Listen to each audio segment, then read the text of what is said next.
Part 1. The myth of big impact. Society has trained us to believe that only big actions change the world. We look at Martin Luther King Jr., Elon Musk, Oprah Winfrey, Nelson Mandela, Malala Yousafzai, and we think, that's impact. But here's what we miss. Their big impact was built on small, consistent choices made every day.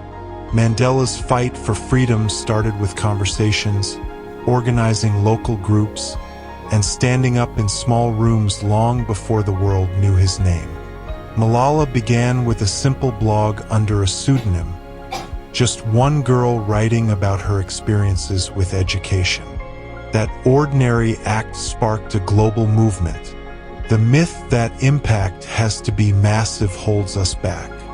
But impact isn't always a billboard. It's often a whisper, a seed planted, a quiet ripple that grows with time.